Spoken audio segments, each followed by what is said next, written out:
Todd's conversation sparked a few thoughts in you guys. What did you hear? Well, maybe elaborate just on one thing that you had made the point that in the past that St. Louis has been develop anything you want anywhere, come on down.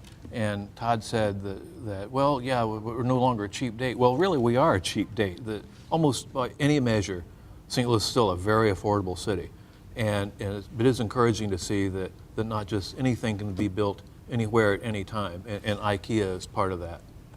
Does that mean it's time to stop giving tax breaks, and it's time to make it a little more, I don't know if difficult's the right word, but do we need to stop some of our old incentives? Is that what we're saying here?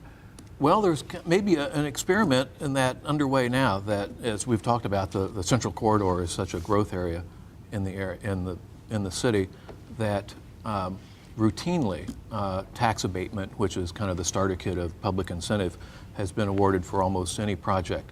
But just this year, there was a proposal for a large apartment building in the Central West End. Tax abatement was denied that developer, and the thought was that, well, maybe now that area is strong enough to stand on its own without public incentives. But maybe that's not going to work because that project apparently is on hold. Why are some of these big projects either so polarizing or just so intriguing? I mean, a lot of people go to Next STL to read about development in St. Louis. Well, I feel change has never been really easy for many in this town. We're kind of set in our ways in some regard, but I find it to be exciting for what it brings. And for instance, with IKEA, it offers the city something unique that will bring people into it. More than just college kids looking for furniture, you think? Well, well, yes, I think so. I think I know many young adults that had to make the trip to Chicago to go to the IKEA to come back.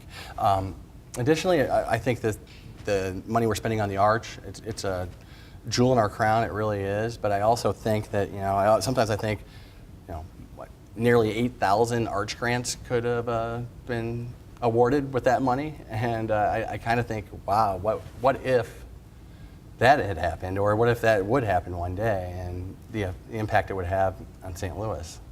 What are these projects tea leaves at all, or can you read into or out of what's going on in the region by what's being developed or the dirt you see moving? You can where they're developed. I mean, it was the IKEA project, and we keep talking about IKEA, but it was an extremely complicated assemblage of property that IKEA could have easily gone out to Wentzville and built, found 50 acres out there and put up a building in 6 months. But there was a real concerted effort, largely a benefit of the Cortex Innovation District, that was instrumental in bringing that IKEA store to St. Louis. But there were so many people involved, from the City Hall to Cortex to private lenders, who assembled that property, worked with Laclede Gas to give up some of its property there to make way for that store. And kind of a corollary development now is kind of lost in sight in all this other development is the Whole Foods. That's another one of these sort of destination type of retailers that is also coming to the city.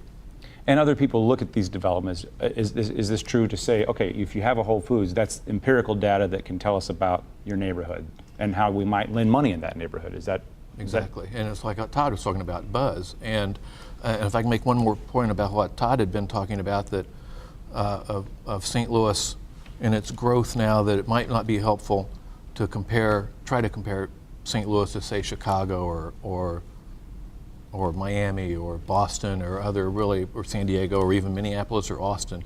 Maybe it's more helpful to compare St. Louis now to recent St. Louis. And if you make that comparison, recent St. Louis looks pretty good. What else is going on? Because the Grove has got a lot of buzz lately, it seems like. I think overall St. Louis is booming right now, and we need to keep it going across the board, residentially, institutionally, business. We are really riding a wave right now, I feel like. Additionally, I wanted to point out that I think it was David? Todd. Or Todd, I'm sorry. Todd said that... Don't worry, messing up names is sort of my job. So you. if you got one you mess up, I'll do it for you. Todd mentioned that the Cortex development would have an impact out in Chesterfield.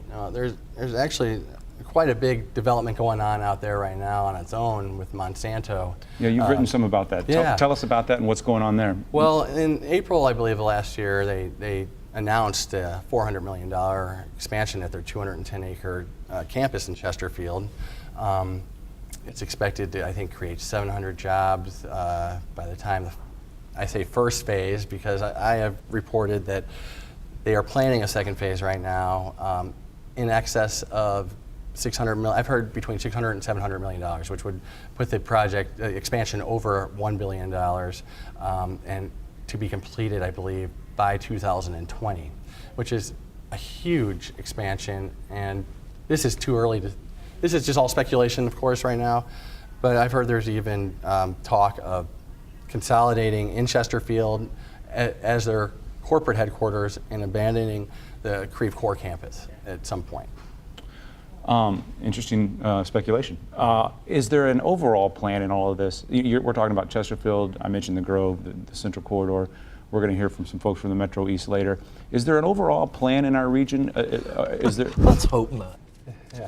Let's hope not. Let's hope not. I mean, what Todd had mentioned, the edifice complex that, like, the football stadium is going to save downtown, or St. Louis Center is going to save downtown, and that's not happened. But you look at places like the Grove or Cherokee Street or Del Mar Loop or all of these that have grown up mostly by individual decisions by individuals.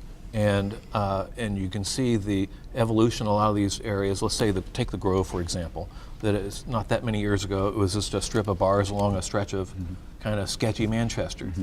Other businesses moved in, suddenly had a name. It was marketed as the Grove, and now it's in this transition of there's an architecture firm, a public relations firm is going to move in, people are moving in.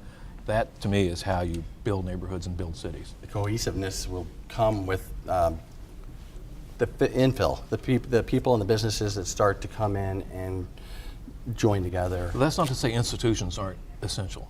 Like Cortex and Barnes Hospital, Barnes, BJC, that this huge complex of concentration of employees and people and development that can knit these areas together from the Grove to Cortex to Central West End to Clayton, and suddenly that, hey, we have a city that succeeds. What's going to happen with Northside Regeneration? Well, it grades out as T for tenacious, at least right now, that Paul McKee has worked for so many years on this project, and we just saw the prepared video of his latest thing for a healthcare facility, and he also is trying to get a grocery food operation underway, and that makes sense because that's what that area really, really needs. And his latest thing, it seems like, is to try to perhaps draw the National Geospatial Intelligence Agency. Apparently he's going to move in the next decade or so.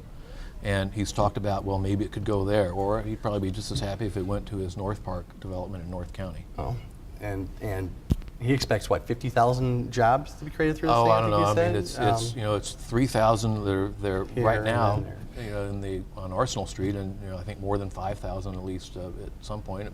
If those, the city lifeblood almost of revenue is the earnings tax, and if shipping 3,000 to 5,000 jobs out of the city, I mean, it'd still be in the region, but what does that say to City Hall? In totality, I had heard 50,000 at the completion of the project, if it ever comes to that. I'm not ready to give up on the Northside Stagnation project yet, but I'd like to see a little more getting accomplished. I genuinely want to believe Mr. McKee is doing this for all the right reasons, and I lean that way. I just like to see a little more activity start getting going. But then I read something where Jeff Rainford said it took 40 years for Soulard to get redeveloped and be made over. So we'll see.